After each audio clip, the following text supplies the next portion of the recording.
panel of the 31st Annual Popcorn Forum. Thank you all for making this, once again, a stellar event at North Idaho College. And I'm sure we have a lot today to offer that's going to please you greatly, with two of the great luminaries of American humor here with us today. Along with that, we have this special feature that will be following their presentations, which is a candid camera production of some events here on campus, featuring faculty and students, the basketball team in particular. You want to stick around for that because there's nothing quite like seeing people you know humiliated, for a good laugh. So, in fact, maybe you may even be in it. Well, that will remain to be seen. You have at your seats there, oh, by the way, this is kind of just like church. If we could get the people in the back to move forward if possible, we would appreciate that. Also, you have audience evaluation forms that you should have received. We ask you to fill these out. These are important for the purposes of obtaining grant funding so that this great institution, which we kind of determined last night is probably unique to North Idaho College, something like the Popcorn Forum. It's very unique, but we depend on that grant funding, and this will help us be able to continue this great project in the future. So please fill those out at the end. You can either leave them on the table in the back, or there may be someone back there collecting those from you. So, without any further ado, we launch right into this wonderful day of humor. I'd first like to introduce our most illustrious guest here, a man who has spent 60 years of his life entertaining us on the stage, in radio, and television. He's been called one of the most uniquely funny men in the history of humor. And so please welcome with me Mr. Jack Benny.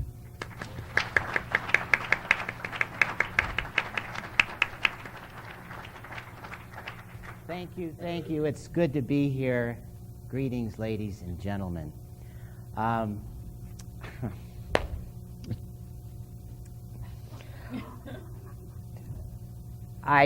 Excuse me for laughing, but I just spent the last hour listening to one of my old radio shows. Such sweet comedy. So many funny things. Oh, I don't want you to get the wrong idea. I believe a man should be honest. I believe a man should be honest. A thing I hate is a comedian, when a comedian is great, and he's not honest about it. A comedian should be honest. When other comedians have a bad show, I'm one of the first ones to say so. I talk about it all the time. So, anyhow, of course I have my foibles. I'm not a perfect comedian. I don't want to be the richest comedian in the world. America is good enough for me.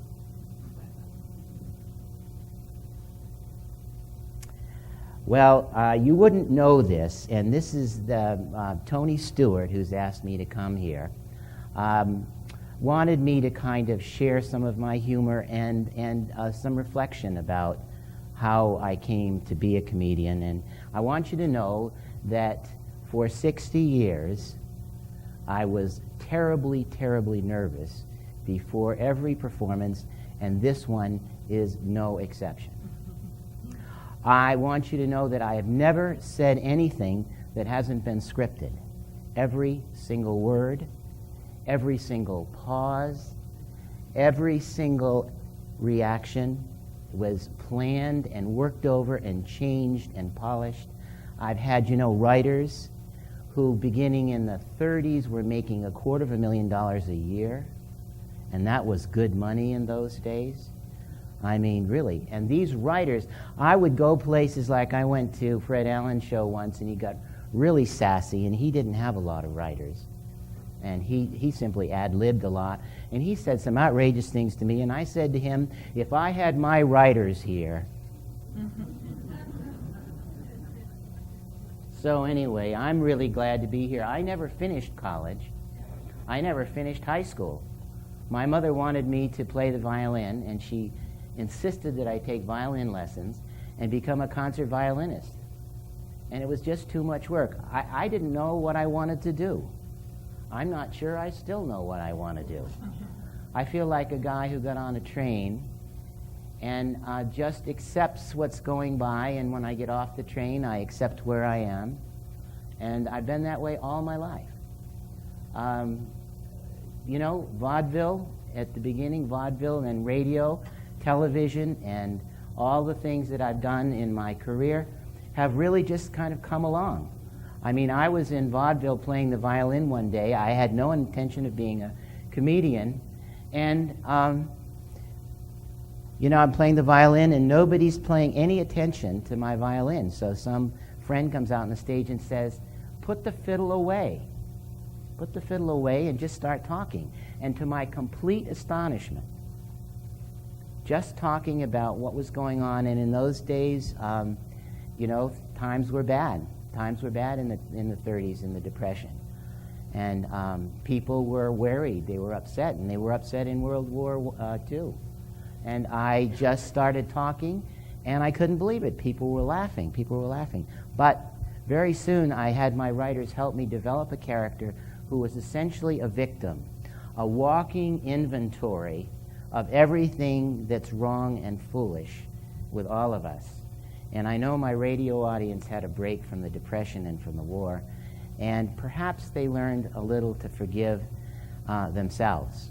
Because when we can laugh at our foibles, we can kind of forgive ourselves. And I think that's what humor is really all about.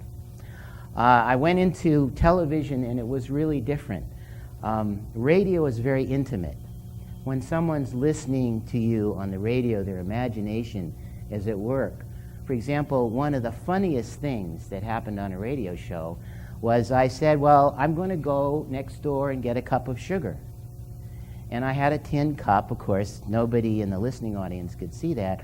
All they heard as my footsteps were walking across the street to go to my neighbor's house was the footsteps. And then, in the middle of the footsteps, was the sound of a coin dropping into a tin cup. And they wrote in, and they knew. My listening audience just loved to catch me being stingy.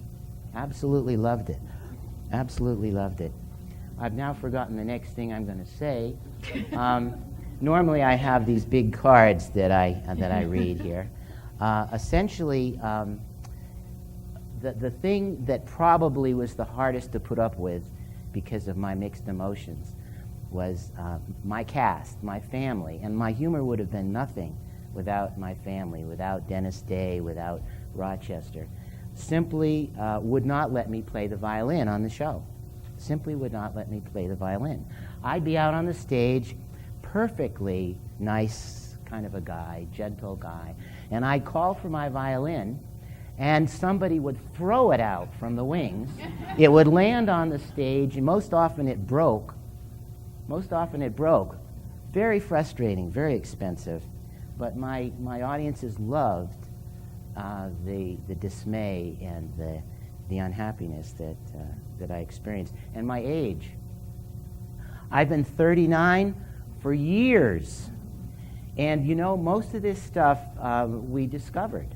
We didn't know what would go over. We had a radio audience right there to help us sense what was working, and we'd go back to work during the week before the next show to kind of take advantage of what we discovered was funny. So you all helped us be funny. By the way, how many of you here remember live Jack Benny radio in the 1940s and the 1950s? All right. Good grow. Here's one lady who used to go to the show. How about live? And remember, it wasn't pre-recorded television in the 50s and the early 60s. Anybody remember the Jack Benny television show? I was really afraid to do it once a week because of the overexposure. Your money or your life.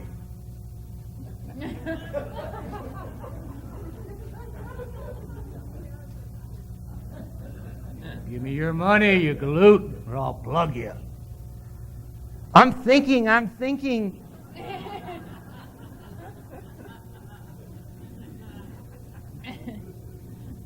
This face. In 1941, in my studio audiences, and if somebody asks me after the show, I'll explain what happened. But after the studio audience began to laugh when I put my hand up to my face and looked like this, you know, the ultimate perplexed victim, was worth, in today's dollars, about $18,000 a week in 1941. And if anyone's here who was alive in 1941 and knows that the average, you know, income was around $3,000 to $4,000 a year, you can have some idea of when I said I didn't want to be, you know, the richest comedian in the world. I was making good money. I sold my radio show in 1948 to CBS for $18 million. And when I died, that's called, what is that called? When you... Mr. Benny! Mr. Benny! Yes, Rochester. Oh, you all know Rochester. My indispensable chauffeur and houseman. Yes, Rochester, what do you want? I need $20. I'm running low. What you gonna do with $20, Rochester? Heavy date tonight. Rochester, I've been trying to put some of your pay away to build up a nest egg for your future. Well, knock the hen off the nest, Mr. Benny, and give me a couple of those eggs. Okay, well, we'll have to go down to the basement to get the money out of the vault, and we've got a new alligator, so we've got to be careful. Okay, yeah, okay. Oh, Rochester, by the way, do you think that before I leave that I should play my violin to finish off this visit? Do you think that would be good? Just a little tune?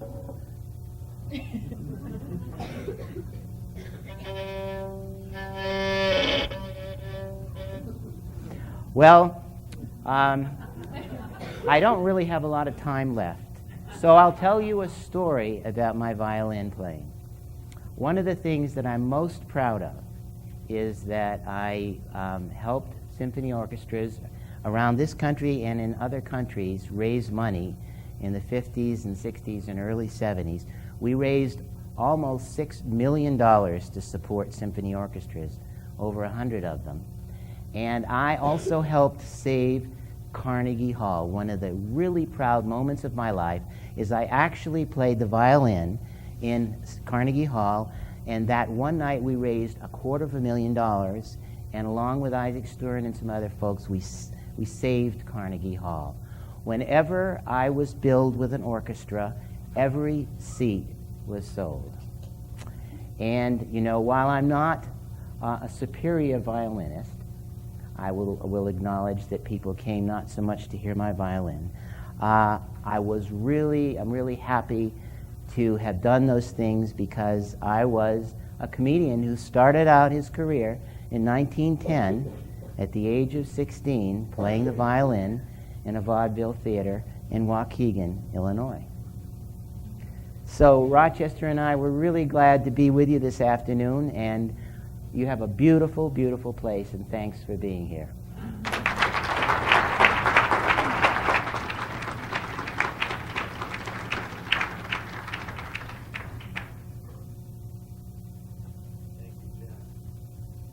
Our second guest is also truly one of the greats, a most beloved comedian, and a pioneer in television production.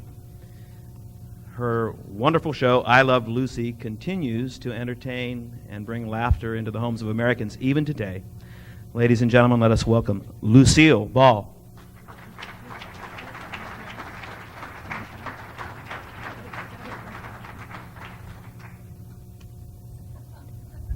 How does that look?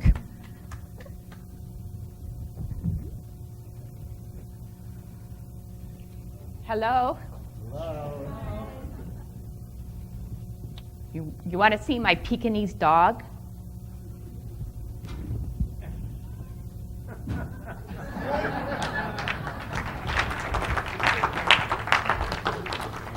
I really had hoped you'd laugh because I am really nervous.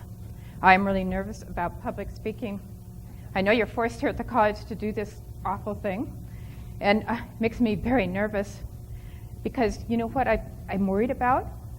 I'm worried about that you're going to discover I'm not funny. I'm not funny. You're thinking, wait a minute, Lucille Ball's not funny?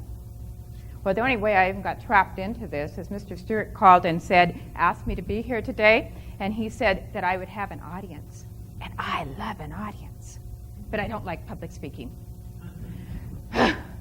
Anyway, because you think about it, you think Lucille Ball, you think, I have laughed at that woman for years. If I look at some of the people in the audience, you've been around here for years, yeah. And I have laughed at that woman for years, but think about it, I have laughed at that woman for years. You've watched me fall down. You've watched me stomp grapes. You've watched me box chocolates. You've laughed at me because I am slapstick. That's what makes me funny. I am not verbally funny. In fact, Desi, you guys remember my husband Desi?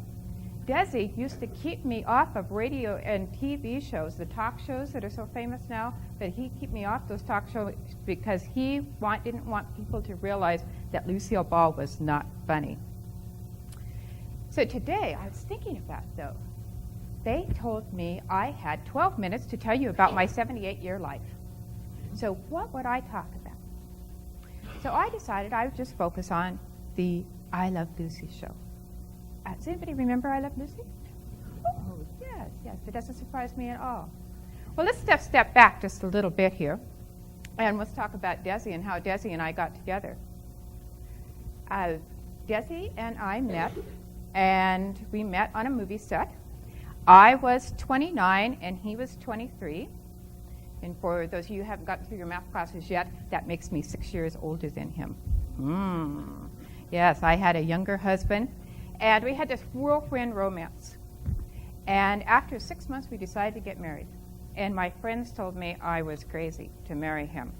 They said he was too flashy and wild. And he was a Latin lover. Maybe that's why I married him. Hollywood gave the marriage 6 months.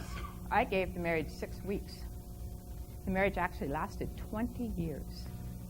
I did file for the divorce the first time after about 4 years, but we got back together again. Well, in the beginning years of our marriage, Desi was a band leader, and I was in film. And our marriage met a lot of times in parking lots, practically. Just there on the driveway, we'd be passing by each other, and that's probably why we didn't have any children those first 10 years of marriage.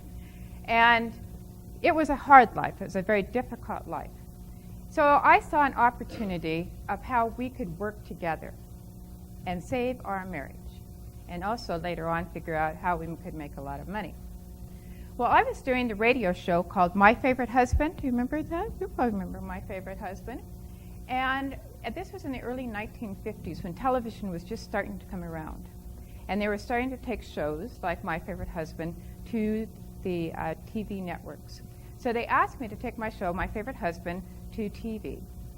And so I thought, here, I could actually have my favorite husband be my husband on the show rather than the person who was doing it with me with radio.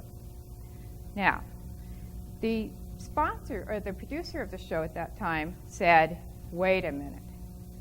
You think the American people are going to believe that an American woman is married to a Cuban man? I said, but I am an American woman married to a Cuban man. They said, are you ready for this? It's an interracial marriage. We can't show that on TV. So, I thought, how could we do this? We have a good script. We have two fine actress and an actor. So we'll produce the show ourselves. And we changed TV for how you know it today. We decided to produce the show ourselves. So we take $8,000 out of our savings and borrowed $8,000 and started our own studio called Desilu Studios in Hollywood. This was a change for a couple reasons. Used to be all shows were in front of a live audience in New York City, And out here in the West, they got more of a grainier vision of it. And so we decided to film the show in Hollywood, because we said that's where it's happening, in Hollywood, and then the film would be sent to New York City for release there. This changed. TV is how we knew it. We also took up this technique called the 3-camera technique, where one camera would be on the direct stage, and the other 2 would be on the actors and actresses, so they could edit it. And that was the first time they edited film for television. Later on, too, we made television history when we sold it for syndication, because they didn't used to syndicate shows. So we produced our own show. But the great thing was we still had a live audience like you.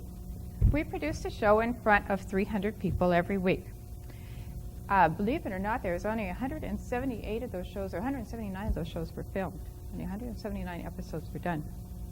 So our first show, we started out and we decided we would be just like we were in real life.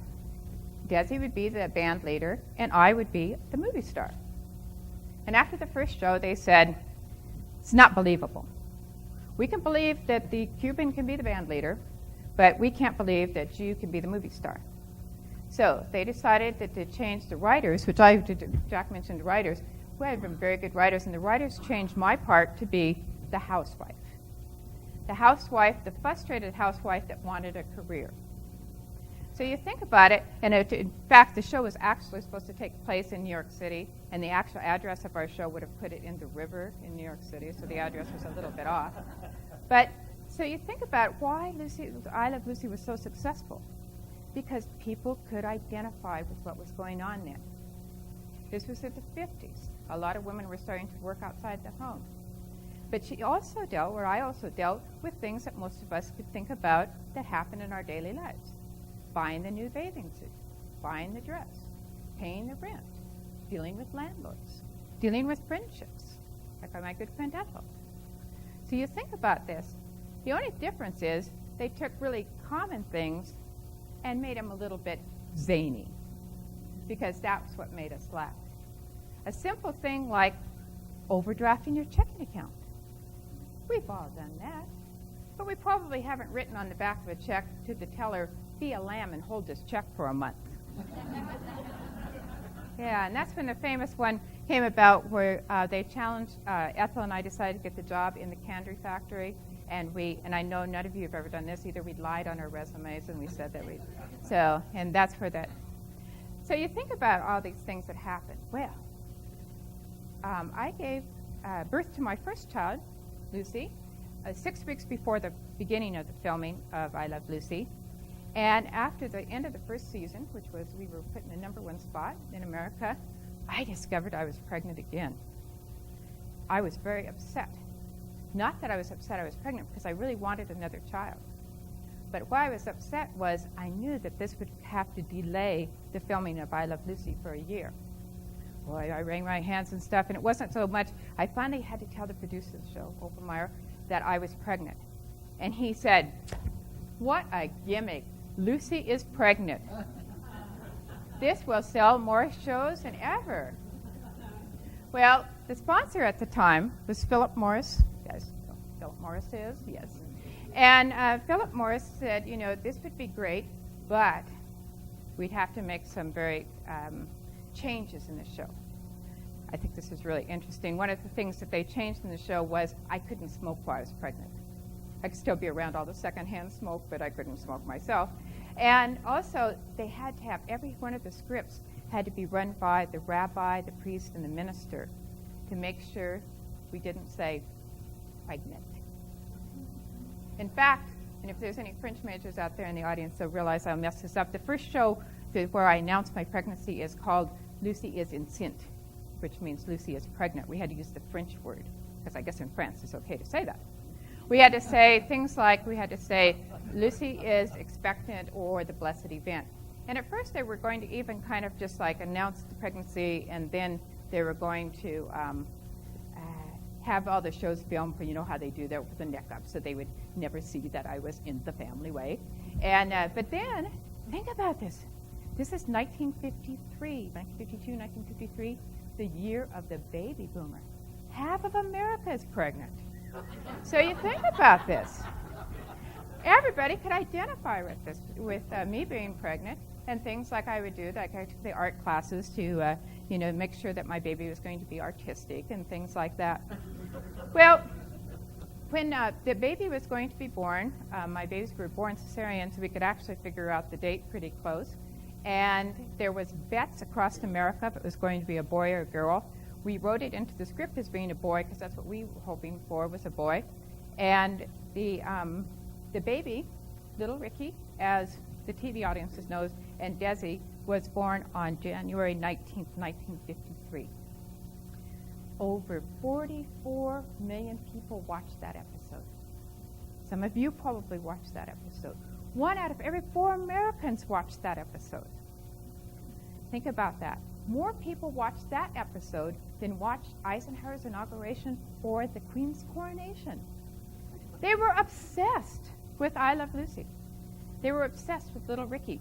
Little Ricky, Desi received over, I think it was 3 truckloads of baby booties came to the hospital. Think about that. So I Love Lucy continued on, and they continued on by writing little Ricky into the script, and it continued on for just 6 seasons. We were in the number 1 position for most of those. And we decided after 6 seasons and being in the number 1 position that we would stop the I Love Lucy show because it would be better to stop while you're number 1 than being asked to leave. We sold, and I am amazed at what you got. I think I got took here. We sold the 179 episodes of I Love Lucy to CBS for $4.3 million. So you think about that. Later on, we kept the studio, and it just kept getting larger and larger and larger. After 2 years, Desi and I decided to get a divorce. Desi was, I'll share some personal things here. Desi was a womanizer. Desi was a drunk. And Desi was a gambler. But I still loved the man. But I just couldn't live with him anymore, so we got a divorce. And he continued to run Desi Lou Studios for about the next 2 years. And after a while, he decided that he didn't want to do it anymore. And so I had first stock option, and so I bought him out, and I went on to run Desi Lou Studios for a while. I was the first woman to run a major production studio. I had over 1,700 people in my employment. We did shows like The Untouchables. Some of you remember that, The Untouchables. And we did the Mission Impossible series, and later on did the Star Trek. And so it was a huge studio.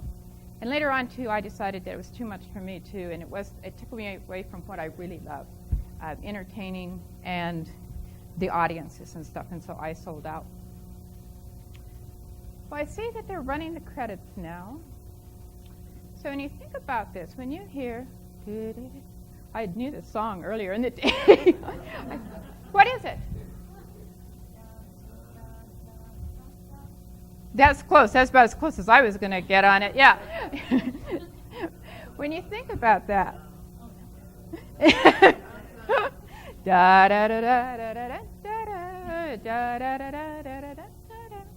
When you hear that, and there's a very good chance that you could go home tomorrow and you could hear that tune.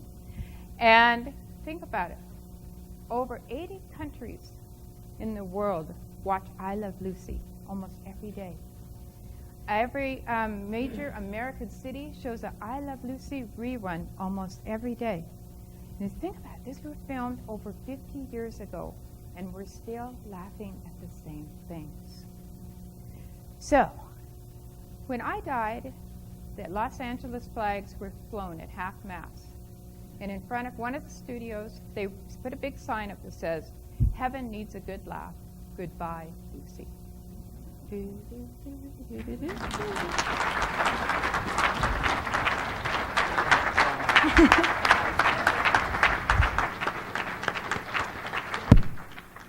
Very much, Lucille Ball. We will have an opportunity to ask questions of these two great folks in a little while. But first of all, we're going to present this wonderful video, and I'm going to let Karen Tennyson tell you about that. For those of you who don't know, there is popcorn here at the Popcorn Forum if you need to grab some. But Karen's going to introduce the film. Actually, now might be a good time to get your popcorn because we're going to show you a movie. Tony asked me a number of months ago if I'd put together a we're not supposed to use this term, a candid camera type of event. And so what we did is we put our heads together and we thought of some funny little skits that we could, jokes, if you will, we could pull on some people. And in the process of doing that, we wanted to film the reactions of everybody. We came up with about a dozen. We were able to film 3. The first one, I'm going to go ahead and explain them first. The first one is a gross food event that we presented to the campus. The idea was that Bill Rutherford was going to go ahead and put some new food into the market, and we wanted people's reactions.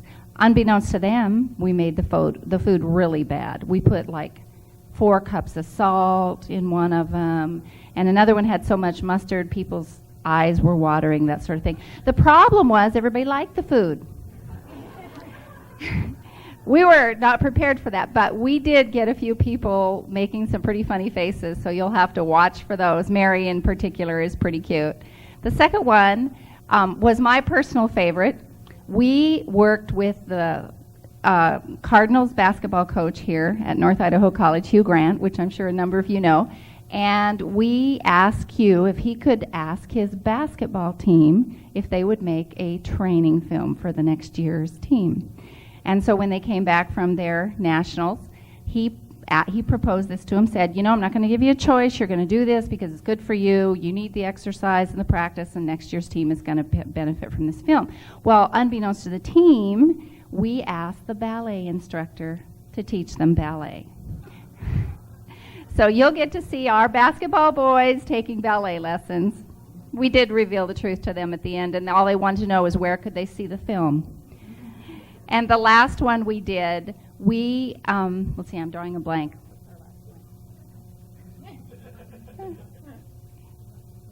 Oh, I apologize. We approached one of our college students here, and we asked him if he could lose the button off of his trousers and ask somebody else to sew it on. And so what he did is he went into the sub with his button in one hand, and he had a little sewing kit in the other, and he approached a number of different students and asked them. It presented it as though he was on his way to a meeting and he couldn't sew, and he was in dire straits, and could somebody please sew his button on? And he did get somebody to sew his button on. And so I think at this time we're going to turn the lights down, we're going to turn the movie on, and we're going to enjoy this time. Thank you very much.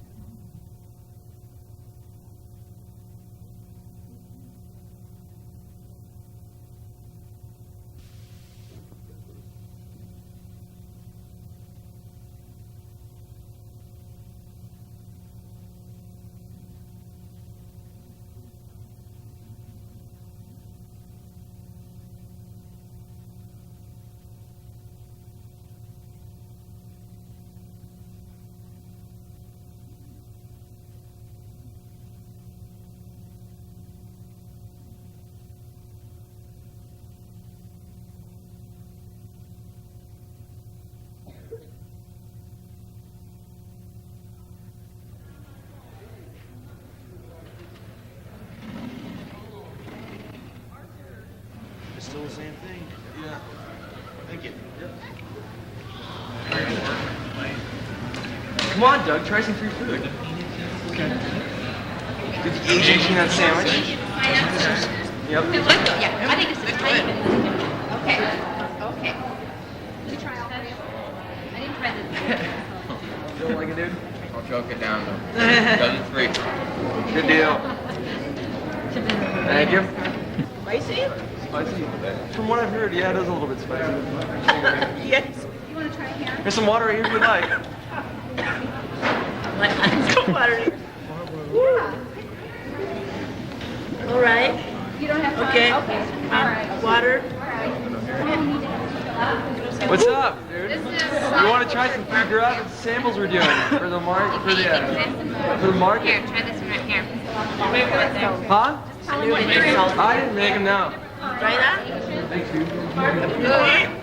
Someone drink the water. I don't think they'll... What?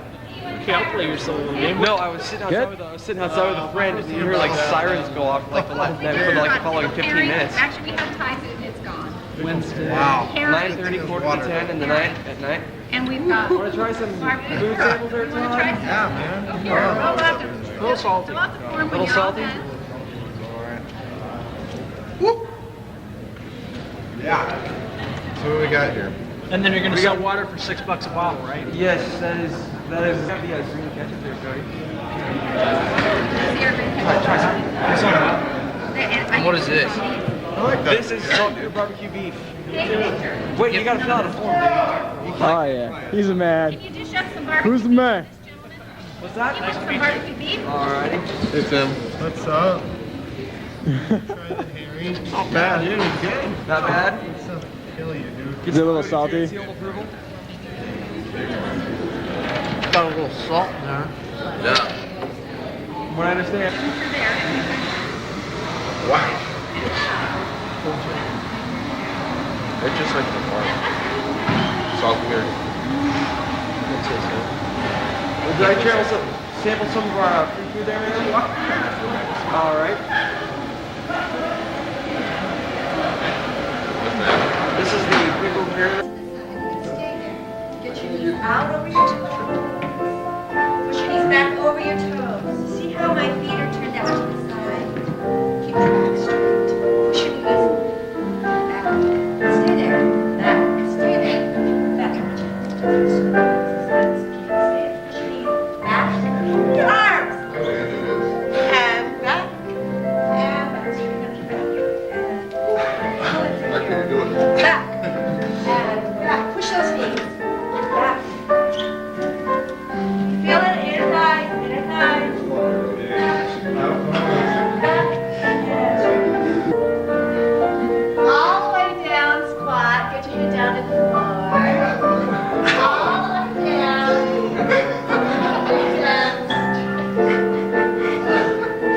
Stretch up. And go down again, all the way down, blow out. Yes, like you're vomiting. And roll up. Inner thigh. Open your arms, stretch, stretch. Feel the sunshine on your face. It feels good. Imagine the sunshine.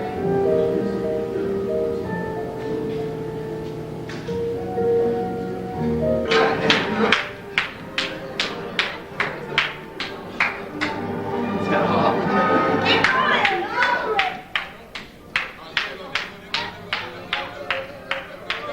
That's excellent, excellent. Cool, stay right there. Stay right there. Okay, now stretch it back. All the way as far as you can go, and then stretch your arms to the mirror and stay there. Stay, stay. Come on, stay. And come down. That's excellent. Wonderful. You guys? Yes, sir. I just want to tell you guys, this was a big joke. And you're going to show us a couple more. I bet it did. Anything I told you, it's not true. Show it to who? Just, Whoa, we don't stretch. it's not true. Don't do that. Who are you showing it to? They're showing you the passport for him. Because I'm not American? It's a week where they don't have school and we do a bunch of different activities. Oh, hell no.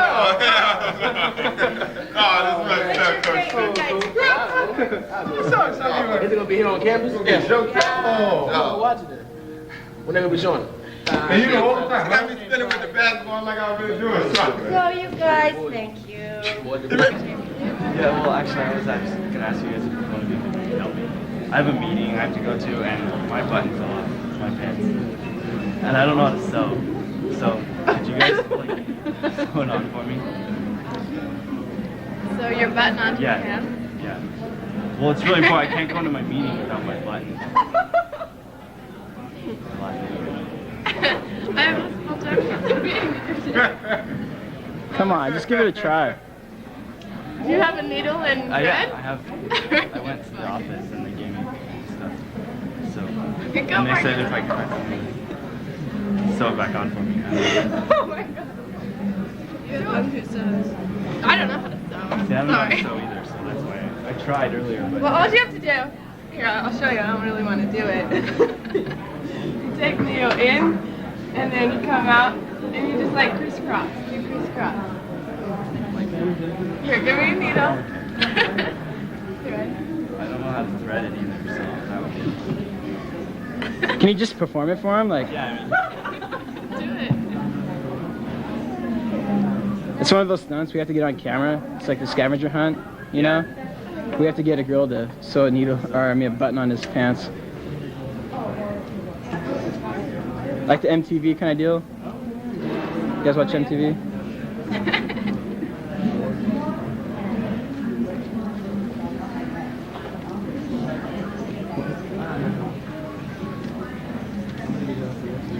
What's she doing? Try to put the thread in the threading hole. it. You stick it in the hole. Yeah. Hey. All right. Okay.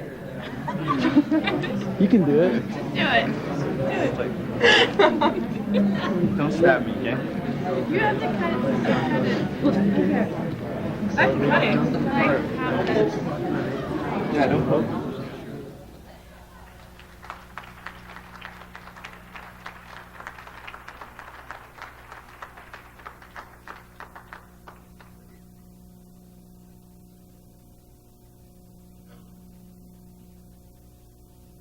That was great.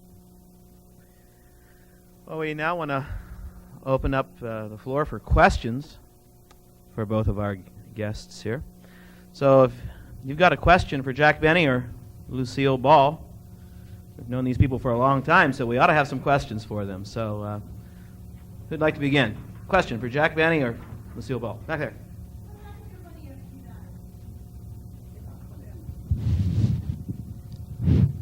It's on. What happened to my money after I died? Is that the question?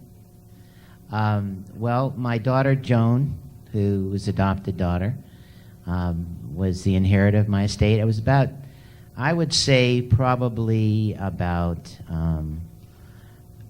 $600,000 was left at the end of my life. I had invested a lot of money in different things, and I think that's about as much money as was left, and it was left to my daughter Joan.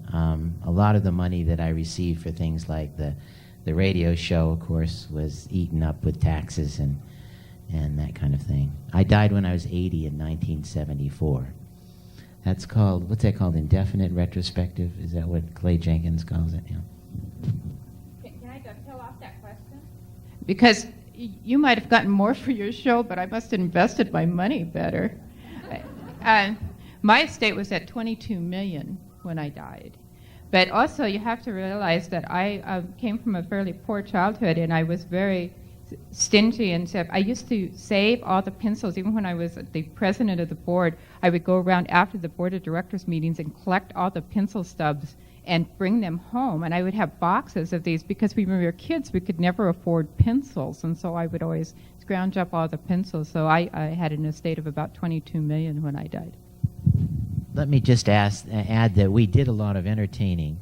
Mary, my wife, Mary Benny, who was Mary Livingston on the show, and we also donated a lot to charity. So, I left it to my children and my grandchildren. By the way, Jack and I were neighbors at one time, and one of my favorite stories was someone was over having dinner, and Jack wandered through the house playing his violin, and he just walked into the front door playing his violin and walked out the back, and the people that were having dinner at our house said, "Wasn't that Jack Benny?" There are a lot of stories around.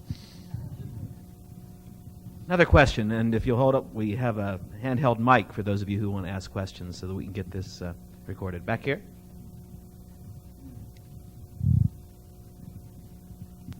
Questions for Mr. Benny.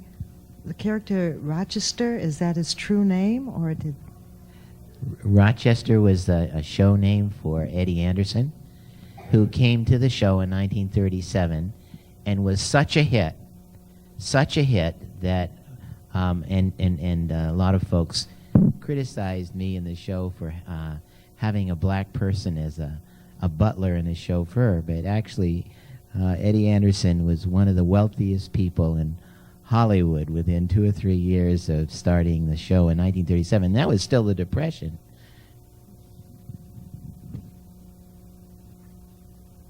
Another question. Up here. We have some.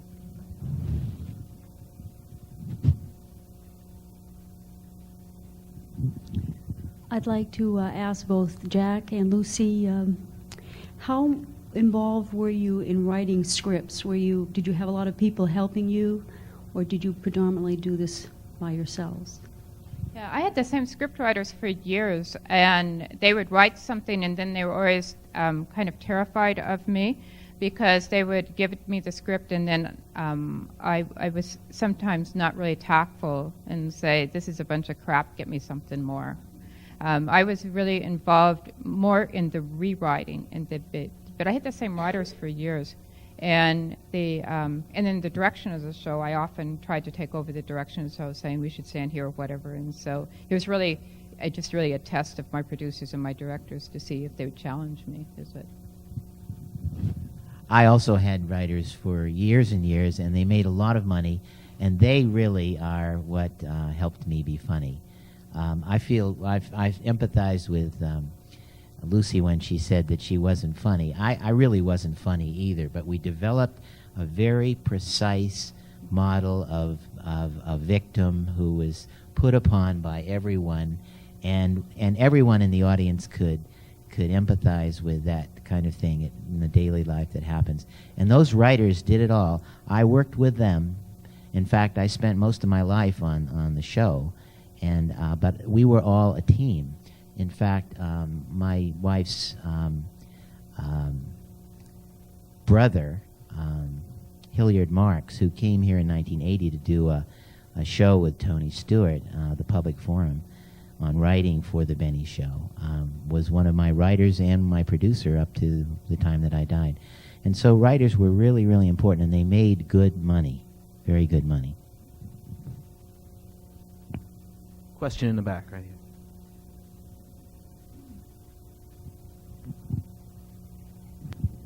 Tell us about your friendship with George Burns. I assume you're speaking to Jack. Did you want to say anything about George? No.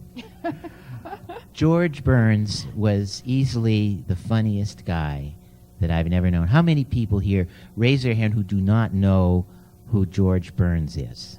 There's a little 6-year-old over on the, okay? And he's happy about that. George Burns was my best friend, easily the funniest guy I ever knew. He is the kind of a guy who could sort of drop a piece of ash from his cigar on my shoulder of my jacket and cause me to fall to the floor laughing and stay there for 10 or 12 minutes. He was the funniest guy that I know, and I think the reason that I was funny is that I enjoyed laughing and I enjoyed humor so much, and George was just better than I at being quiet. To me, I think every comedian has a talent, and my talent was not to do anything. And the more I didn't do anything, the more people laughed. And George just had a little bit more of that not doing anything, only he just did little things. So George was really one of my best friends. Mel Blanc was also one of my really good friends from the show. He was on the show throughout the whole time. You think about it, you think about comedy, and it is in the timing, which I think both Jack and I have, but we have the timing of it. You take a good script, and it's by, the facial expressions and the timing of whatever, and I think that's where some comedians fall down. They try to push the humor on people rather than let it develop. Well, Lucy, I know that Red Skelton got his start in the Kansas City area, but didn't you come from that area also? Originally, I came from North Dakota, and also, actually, I spent a year of my life over here in Anaconda, Montana. Some of you might know about that. And then I spent most of my life in New York State. And I left, and like many of the people here in the audience, I never made it to college. And like Jack, I dropped out of high school when I was 15. I couldn't keep focused in class. And I would go for a drink of water and start walking to New York City until someone stopped me And so they keep bringing me back, and finally my mother said, just go to New York City and go to acting school. And so I went to acting school, and they sent my mother notes that said, you're wasting your money. One of my classmates, though, they probably didn't send notes home with her. Betty Davis was one of my classmates. But I was actually very shy, and so I would get up and start to say my lines, and I would forget my lines. And so I decided that maybe I'd take up singing, and I got kicked out of singing school because I couldn't sing. And I didn't have any rhythm, and so I tried to be one of the dance girls, and then I failed miserably there because I couldn't dance. So I decided I couldn't sing, I couldn't dance, but I thought maybe I could act. And so that was a Chesterfield girl for a long time, too. Maybe you remember that. I was a model for a long time. I have a question. How long of a break was it between the I Love Lucy show and the Lucille Ball show? And how long did that show last? The second one. There wasn't much of a break between the two shows because we kept the momentum going. The difference was we couldn't use the same I Love Lucy because we sold that off to CBS. But the Lucille Ball show lasted on and off, I want to say for about 5 or 6 years. And then there was different ones where like we would have guests like Jack Benny would come in, George Burns would come in, and so we would have different guests along the way and stuff. So, and that's when the show actually, quote unquote, moved to Connecticut, and Vivian Vance and Bill Farley were still our neighbors. Little trivia here too. You guys remember Vivian Vance? She was actually only really a year older than I was. But in her contract, because she was supposed to appear on the show about 20 years older than Lucy, that in her contract they had her wear frumpy clothes and she had to stay 20 pounds overweight. Yeah, I'd like a contract like that. I don't know. People gave me they gave me a really bad time saying that was awful, that I kind of kept Vivian in her place. But also, too, when I made history being the first woman to be pregnant on television, I also made history later on to be the first woman to be portrayed as a single mom on television. And then again, of course, Vivian was on the show again with me, and again, I had the upper hand. I was widowed, and she was divorced. Yeah. I had a question for Lucy. As you said right in the beginning, the sight gag was your stock in trade. So what was radio like for you? I mean, I didn't enjoy, and maybe Jack and I talk about radio too. Radio was okay, but you know what I didn't like about radio is you didn't have the audience, and I've always played better to a live audience, and so I didn't really enjoy it as much. Also, part of my humor is the facial expressions and that, and you miss that in radio, so that wasn't one of my favorite mediums. I don't know about. We always had a studio audience with the radio shows, and I always worked with an audience. I mean, I couldn't work without an audience really well, and so they helped kind of help the listeners enjoy it too. More questions? We have one over here.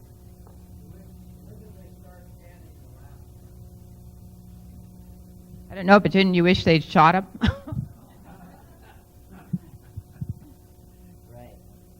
I don't know when they started, but I know that some of our shows that they added, they had the audience's natural laughter, but then they would add some of the canned laughter later on. And I don't really know when that came about.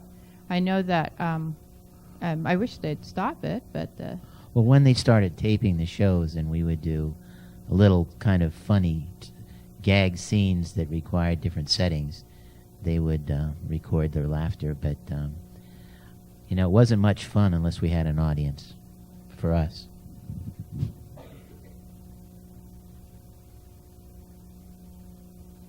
More questions? Over here? Why do you suppose that today comedy seems to be so vulgar when in the era of Jack Benny and Fred Allen and those people, it was really good humor? Ladies before gentlemen. I think that that in nowadays too that we have a little bit of both. We have both the lazy audience and we have lazy comedians, and we have and he was around in my day too, but he wasn't as prevalent as his. People like Eddie Murphy, that if they say the F word every other word, they're going to get the shock factor, and it's an easy laugh or whatever. And so, but I think too that we keep pushing the limits. We just keep pushing the limits, and myself, I enjoy the verbal humor, and I like to think about humor, and some people don't. Some people it's like an easy laugh. I agree. I think that well, we got criticism for having Rochester on the show and having him apparently say things that were degrading, and that would have been before World War II when so much sensitivity started. And yeah, the softer, easier way seems to be the only way our species goes. But you also even think about back to our shows, like the I Love Lucy show. Some of the laughs that we would get would be making fun of Desi's accent, I think, Lucy, and stuff, and we would laugh at that. But then also our studio produced The Untouchables, and after about 3 or 4 seasons, we got threats from the Italian community saying that we were depicting Italian people in a negative way. At that. Right over here. I, along with a lot of people, was devastated when you and Desi divorced. How did your second husband handle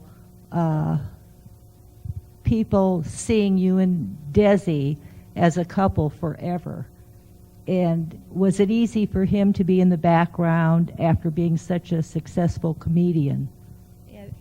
Thank you so much for bringing Gary's name up, because Gary was an absolutely wonderful husband. I was married to Gary Morton for 28 years, and he was absolutely wonderful. He had 2 of the things, and I'll address your first question, but he had 2 of the things that I think every woman should put above him, and first most, he was very good to my children. He was exceptionally good to my children.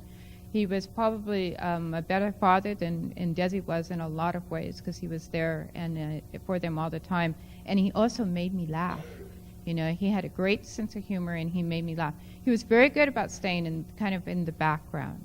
Even though he was a successful comedian himself, he didn't seem to need to be out there in the front. He was very supportive of me, and absolutely a wonderful person.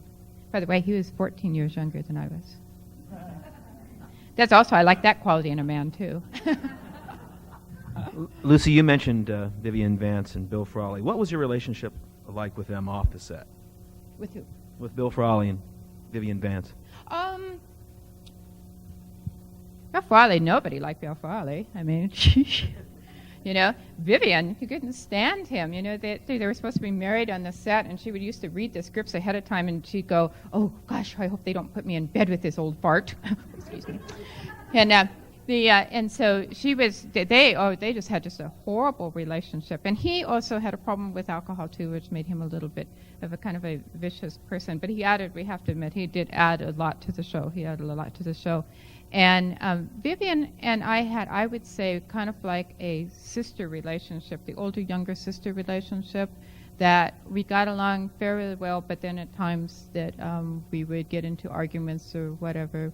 But the criticism, too, that they would say that I was kind of overpowering Vivian. Later on, she had her own show, and she came out on the first day and was going to do the script, and she just froze, and she just said she was out there on her own, and she just says, "I can't do this without Lucy."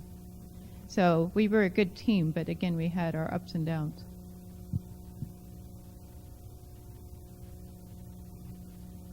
Any more questions for our guests? No more? Well, then what we'll do is give each of these folks a chance to come out of character and talk about what it's been like playing these folks. So first, I guess we'll have Dave Remington, who's presented Jack Benny today.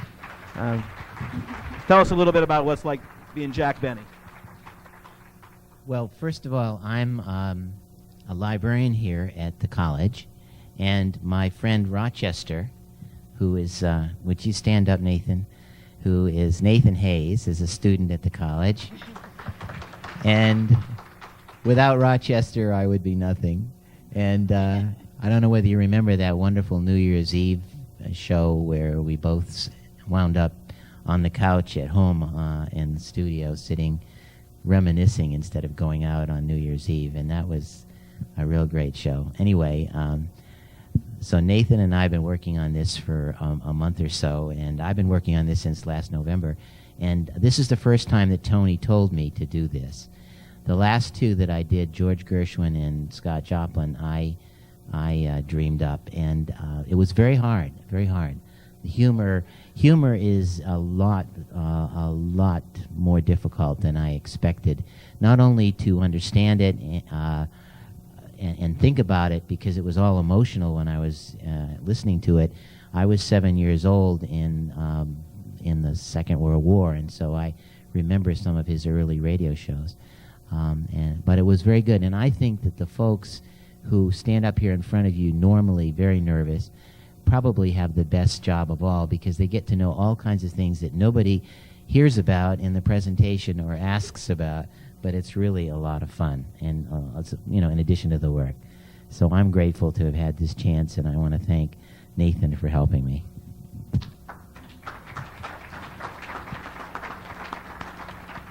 And now Annie McKinley, who did such a great job as Lucy. Share with us, Annie, what it's been like being the redhead. This is the third character I've done for the Popcorn Forum. I've done Amelia Earhart and Mae West earlier, and I challenge each and every one of you to do a character sometimes, because it's so fun to research the person and find out a lot about them. But on the other side, sometimes it's, like you find out too much about them. If some of you were listening to Mark Twain, and in one of his quotes towards the end, he said, like the moon, every human has a dark side. And that's when I started researching Lucille Ball, I really enjoyed the I Love Lucy part and stuff. But then her life started kind of like turning around, and she has kind of a dark side that I didn't want to find out very much about, and it got really almost depressing after a while, finding out about her side and the way that she raised her children, and that her children had a very, very tough time. Because you think about it, poor Desi is looking at this TV show, and he's got this guy called Little Ricky calling his parents Mom and Dad, and then his mom and dad come home, but they don't bring Little Ricky home, and it's kind of like, was he my brother or not? But then he watched his parents on TV having fun, and that was what was one of the kind of the pressures were that we watched Desi and Lucy fight on screen, but they always made up at the end, and so poor Desi's watching his parents always make up at the end, but they're still fighting at home. And so what a very difficult time that was and stuff. So I think, too, I enjoyed finding out about the character, and I love her humor, and I think that she did some real groundbreaking, both for television and for women comedians and stuff. And so, again, I'll do another character next year. I don't know what I do. But they're doing is one of a shorter life. You don't have to do as much research. I guess Joan of Arc died when she was 17. Oh, I also do. I made the comment about this. I also am a speech instructor here at NIC. Let's have a big hand for both these folks, please. Karen. Did anybody want to ask any more questions of our guests today?